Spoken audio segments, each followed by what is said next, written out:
কোষাগাৰ যি ৰুলছ আছে সেই কোষাগাৰ ৰুলছৰ নিয়ম মতে ৰাজ্য চৰকাৰে এই ব্যৱস্থা গ্ৰহণ কৰা বুলি তেওঁলোকে এখন পত্ৰত দিছে, যিখন পত্ৰ আমি ইতিমধ্যে দেখুৱাই আছোঁ আৰু মোৰ হাততো যিখন পত্ৰ আছে এখন ফিনান্স ডিপাৰ্টমেণ্টৰ বিত্ত বিভাগৰ পৰা যিহেতু প্ৰকাশ পাইছে আৰু সেই বিত্ত বিভাগৰ ইয়াত সচিবৰ ফালৰ পৰা এখন চহী কৰি প্ৰতিটো ডিপাৰ্টমেণ্টলৈ প্ৰতিটো বিভাগলৈ পঠিওৱা হৈছে আৰু সেই বিভাগলৈ পঠিওৱাৰ পিছতে এক প্ৰকাৰ আনুষ্ঠানিকভাৱে স্পষ্ট হৈছে যে ৰাজ্য চৰকাৰ কিমান বিত্তীয় সংকটত ভুগি আছে। বিত্তীয় সংকট বুলি ইতিমধ্যে বিৰোধীৰ ফালৰ পৰা বিভিন্ন সময়ত অভিযোগ উত্থাপন কৰি থকা হয়। ৰাজ্য চৰকাৰক সেই প্ৰশ্ন কৰা হয় যে চৰকাৰে কিয় বিত্তীয় সংকটত ভুগিব লগা হৈছে, কিয় প্ৰতিমাহে ঋণৰ ওপৰত ঋণ ল'ব লগা হৈছে। এনে সময়ছোৱাত ৰাজ্য চৰকাৰৰ ফালৰ পৰা মন্তব্য এটাই যে ঋণ ঘূৰাই দিব পৰা সামৰ্থ্য এই চৰকাৰখনৰ আছে, যাৰ বাবে ৰাজ্য চৰকাৰক প্ৰতিমাহে ঋণ দি আছে আৰু সেই ঋণ ঘূৰাই দিয়াৰ সামৰ্থ্যও আছে, অৰ্থাৎ ঋণ ল'ব পৰা সামৰ্থ্য যাৰ আছে তাকহে দিয়া হয়। এনেধৰণৰ এটা মন্তব্য কৰি ৰাজ্য চৰকাৰে বিভিন্ন সময়ত বিৰোধীক বা সংবাদ মাধ্যমৰ সন্মুখত এনেধৰণৰ মন্তব্য কৰি অহা পৰিলক্ষিত হয়। কিন্তু শেহতীয়াকৈ এই যিখন বিত্ত বিভাগৰ পৰা ওলোৱা পত্ৰ, সেই বিত্ত বিভাগৰ পৰা ওলোৱা পত্ৰখনে এক কথাত ক'বলৈ গ'লে আনুষ্ঠানিকভাৱে সেইটো ৰাজ্য চৰকাৰ যে বিত্তীয় সংকটত ভুগিছে সেইটো নিশ্চিত কৰিছে। কাৰণ বিত্তীয় সংকট এই কাৰণে যে তেওঁলোকে ইয়াত উল্লেখ কৰিছে যে যিবোৰ বিভাগত উন্নয়নমূলক কাম কাজৰ কাৰণে যিবোৰ টকা দিয়া হৈছিল সেই টকাসমূহ যদি ব্যৱহাৰ হোৱা নাই তেতিয়াহ'লে সেই টকাসমূহ কোষাগাৰত জমা কৰে, যাতে এনেধৰণৰ জমা কৰে বা আহ্বান জনোৱাটো নিৰ্দেশ দিয়া হৈছে যে ঘূৰাই দিব লাগে। প্ৰতিটো ডিপাৰ্টমেণ্টকে দিয়া হৈছে। ইতিমধ্যে যিহেতু মধ্যাহ্ন ভোজনৰ ধন ইতিমধ্যে ঘূৰাই বিচৰা হৈছে, যাৰ কাৰণে ইতিমধ্যে সেই প্ৰক্ৰিয়া আৰম্ভ হৈছে। ইয়াৰ মূলতে হ'ল যে অপ্ৰিয় হ'লেও সত্য যে ৰাজ্য চৰকাৰ বা বিজেপি নেতৃত্বাধীন চৰকাৰখনে যিটো আজিৰ তাৰিখত হিতাধিকাৰীৰ যি ধৰণৰ সৃষ্টি কৰি গৈ আছে, সেই হিতাধিকাৰীৰ সৃষ্টি আজিৰ তাৰিখত অপ্ৰিয় হ'লেও সত্য যে বিজেপি চৰকাৰখনৰ কাৰণে এইটো এটা মূৰৰ কামৰণি লাহে লাহে আজিৰ হোৱা নাই যদিও পৰৱৰ্তী সময়ত মূৰৰ কামৰণি হ'বলৈ গৈ আছে। সেইটো কথা এই মুহূৰ্তত স্পষ্ট হৈছে। কাৰণ অৰুণোদয় আঁচনি ইতিমধ্যে ৰাজ্য চৰকাৰৰ আছে। অৰুণোদয় আঁচনিত যি ধৰণৰ ধন দি থকা হৈছিল মাহিলী, সেই দৰমহা সেই ধন পৰ্যায়ক্ৰমে বৃদ্ধি কৰি থকা দেখা পোৱা গৈছিল। অৰুণোদয়ৰ হিতাধিকাৰী বৃদ্ধি কৰা হ'ব বুলি ইতিমধ্যে মুখ্যমন্ত্ৰী হিমন্ত বিশ্ব শৰ্মাই কেবিনেট সিদ্ধান্ত গ্ৰহণ কৰিছে, যিটো জানুৱাৰীৰ পৰা ইমপ্লিমেণ্ট হ'ব সেই কথাও মুখ্যমন্ত্ৰী হিমন্ত বিশ্ব শৰ্মাই কৈছে। তাৰ উপৰিও আত্মনিৰ্ভৰশীল অসমৰ কাৰণে যিসকল নিবনুৱাই আবেদন কৰিছিল তেওঁলোকক 2 লাখ টকাকৈ দিয়া হ'ব। ইয়াৰ উপৰিও যিটো নিৰ্বাচনী প্ৰতিশ্ৰুতি আছিল, লোকসভা নিৰ্বাচনৰ প্ৰতিশ্ৰুতি নিযুত মাইনা আঁচনি, সেই নিযুত মাইনা আঁচনিৰ যিটো ধন সেই ধন মোকলাই দিয়া হ'ব। এক কথাত ক'বলৈ গ'লে চাৰিওফালে এতিয়া ৰাজ্য চৰকাৰৰ হিতাধিকাৰী আৰু হিতাধিকাৰীসকলৰ নামত যিমান টকা খৰচ হৈ আছে, মাহে যিমান টকা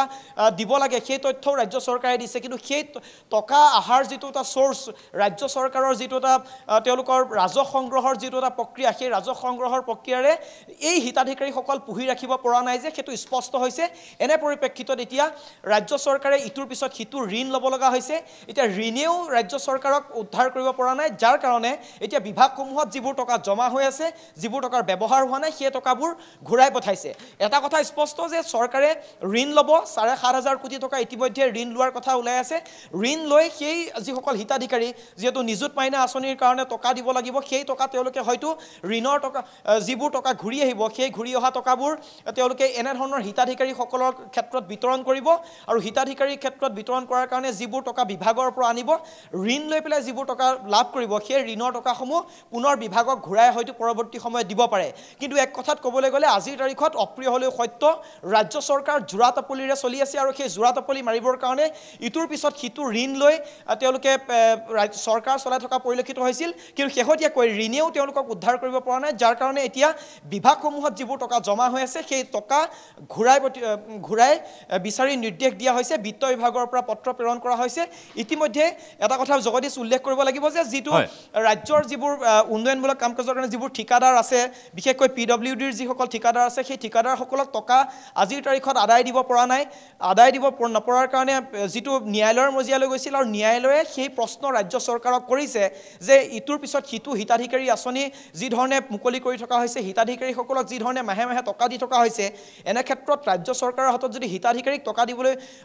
সামৰ্থ্য হয় তেতিয়াহ'লে ঠিকাদাৰসকলক দিবলৈ কিয় টকা নাই, সেই প্ৰশ্ন কিন্তু কৰা হৈছে ৰাজ্য চৰকাৰক। এতিয়া ৰাজ্য চৰকাৰে তাৰ উত্তৰ কি ধৰণে দিব সেইটো কিন্তু লক্ষণীয় হ'ব। কিন্তু আজিৰ তাৰিখত জগদীশ মই পুনৰবাৰ কৈছোঁ জোৰা তাপলিৰে মাৰা চলি থকা এই চৰকাৰখনে কেৱল ঋণৰ ওপৰতে ভৰসা নহয় এতিয়া বিভাগসমূহত উন্নয়নমূলক কাম কাজৰ কাৰণে জমা থকা ধনো এতিয়া ঘূৰাই বিচাৰিছে হয়তো সেই টকা ৰাজ্য চৰকাৰে সেই হিতাধিকাৰীসকলৰ ক্ষেত্ৰতে প্ৰয়োগ কৰিব যেতিয়ালৈকে তেওঁলোকে অন্য এটা ঋণ লাভ নকৰে ঋণ লাভ কৰিলে হয়তো বিভাগসমূহক সেই টকা কিন্তু এখন চৰকাৰ ঋণৰ ওপৰত কিমান দিন ভৰসা কৰি চলিব লক্ষ্য গোটেই বিষয়টো ভোগ কৰিব লাগিব কিন্তু আপোনাৰ মোৰ দৰে সৰ্বসাধাৰণে ইতিমধ্যে বজাৰত কি ধৰণৰ মূল্য বৃদ্ধি হৈছে চিকিৎসা সেৱাৰ মাচুল বৃদ্ধি কৰা হৈছে সেই তথ্য আমি দৰ্শক জনাইছোঁ বজাৰত যাব নোৱাৰা পৰিস্থিতি হৈছে পূজাৰ বজাৰ এতিয়া মন্দা হৈ পৰিছে তেনে পৰিস্থিতিত এতিয়া কেৱল হিতাধিকাৰীক সৃষ্টিত ব্যস্ত হৈ আছে চৰকাৰখনে বিপৰীতে কিন্তু এনেদৰে ঋণ ৰৈ আপুনি কোৱাৰ দৰে জোৰা তাপলি মালিহে চলি আছে সৰ্বসাধাৰণ কি অৱস্থা হ'ব কিমান দিন এনেদৰে চলিব চাওক যে জগদীশ সেইটো একদম অপ্ৰিয় হ'লেও সত্য যে ৰাজ্য চৰকাৰ বা বিজেপি নেতৃত্বাধীন চৰকাৰ চলিবৰ কাৰণে চৰকাৰত থাকিবৰ কাৰণে তেওঁলোকে হিতাধিকাৰী পুহিবই লাগিছিল পূৰ্বতে সেয়া কংগ্ৰেছ চৰকাৰে হওক বা বৰ্তমানৰ বিজেপি চৰকাৰখনে হওক হিতাধিকাৰীৰ ওপৰত নিৰ্ভৰশীল আজিৰ তাৰিখত গণতান্ত্ৰিক ব্যৱস্থাৰ এইটো এটা প্ৰক্ৰিয়াৰ মাজেৰে গৈছে বুলিয়ে ক'ব লাগিব যদিও অপ্ৰিয় বা যদিও শুনিবলৈ বেয়া লাগে যে হিতাধিকাৰীৰ ওপৰত নিৰ্ভৰশীল এতিয়া কিন্তু সেই হিতাধিকাৰীক সামৰ্থ্য অনুযায়ীহে হিতাধিকাৰী সৃষ্টি কৰিব লাগে সেই কথা ৰাজ্য চৰকাৰে বুজিছেনে বা বুজিব চেষ্টা কৰিছেনে বা বুজিও নুবুজাৰ ভাও জৰিছেনে এইটো এই মুহূৰ্তত কোৱাটো কঠিন কিন্তু এটা কথা যে যিটো আপুনি প্ৰশ্ন কৰিছে যে সাধাৰণ লোকৰ যিটো এটা সমস্যাৰ সৃষ্টি হ'ব বিশেষকৈ যিসকল হিতাধিকাৰীৰ আওতালৈ আহিছে বা হিতাধিকাৰী তেওঁলোকক সৃষ্টি কৰিছে তেওঁলোকৰ ক্ষেত্ৰত হয়তো বিশেষ এটা অসুবিধা নহ'ব পাৰে কিন্তু যিসকল মধ্যবিত্ত শ্ৰেণীৰ লোক সেই মধ্যবিত্ত শ্ৰেণীৰ হিতাধিকাৰীসকল হয়তো প্ৰত্যক্ষভাৱে ক্ষতিগ্ৰস্ত নহ'ব কিন্তু পৰোক্ষভাৱে সকলোৱে ক্ষতিগ্ৰস্ত হ'ব স্বাভাৱিকতে প্ৰত্যক্ষভাৱে সকলোৱে ক্ষতিগ্ৰস্ত যদি আপুনি হিতাধিকাৰী এতিয়া অৰুণোদয় আঁচনিয়ে লওক আপুনি 1250 টকা আপুনি আঁচনিৰ টকা পালে কিন্তু আপুনি ঔষধৰ নামত যদি আপুনি 1000 টকা খৰচ কৰিব লাগে অন্যান্য আপুনি সামগ্ৰী ক্ৰয় কৰিবলৈ যদি আপুনি সেই তাতকৈ দুগুণ টকা খৰচ কৰিব লাগে তেতিয়াহ'লে সেই হিতাধিকাৰীৰ আপুনি টকাখিনি লাভ কৰিও আপোনাৰ যে কিবা লাভ হৈছে বা লোকচান হৈছে সেই কথা আপুনি অনুমান হয়তো কৰিব নোৱাৰিব পাৰে কিন্তু হিতাধিকাৰী হিচাপে চৰকাৰে টকা দিছে আপুনি গ্ৰহণ কৰি আছে কিন্তু মই পুনৰবাৰ কৈছোঁ মধ্যবিত্ত শ্ৰেণী যিসকল আছে সেই মধ্যবিত্ত শ্ৰেণী কোনোফালেই নপৰে না তেওঁলোকৰ হাতত যথেষ্ট টকা থাকে যে দাম বাঢ়িলেও তেওঁলোকে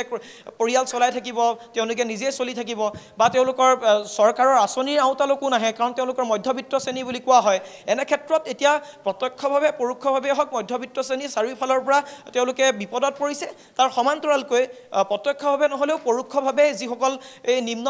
মধ্যবিত্ত বা যিসকল বিপিএলৰ অধীনত পৰে সেই সকলো কিন্তু তেওঁলোকে আওপকীয়াকৈ হ'লেও তেওঁলোকো কিছুমান সমস্যাৰ সন্মুখীন হৈ আছে কিন্তু তথাপিও ৰাজ্য চৰকাৰে এই বিষয়টো যি ধৰণে সমাধান কৰিব লাগিছিল বা যি ধৰণে বিত্তীয় সংকটটো ইয়াত ৰোধ কৰিব লাগিছিল তাৰ বিপৰীতে কিন্তু হিতাধিকাৰী সৃষ্টি কৰি থকা দেখা পোৱা গৈছে যিটোৱে কিন্তু অনাগত সময়ছোৱাত যি ধৰণে বিৰোধীয়ে অভিযোগ কৰি থাকে যে অনাগত সময়ছোৱাত ৰাজ্য চৰকাৰ অধিক সংকটৰ সন্মুখলৈ যাব পাৰে সেইটো এই সময়ছোৱাতে যদি ৰাজ্য চৰকাৰ সক্ৰিয় নহয় বা ৰাজ্য চৰকাৰ যদি এই ক্ষেত্ৰত সাৱধান নহয় তেতিয়াহ'লে অনাগত দিনত কিন্তু ভয়াৱহ দিন আহিব পাৰে চৰকাৰৰ কাৰণেও সাধাৰণ জনতাৰ কাৰণেও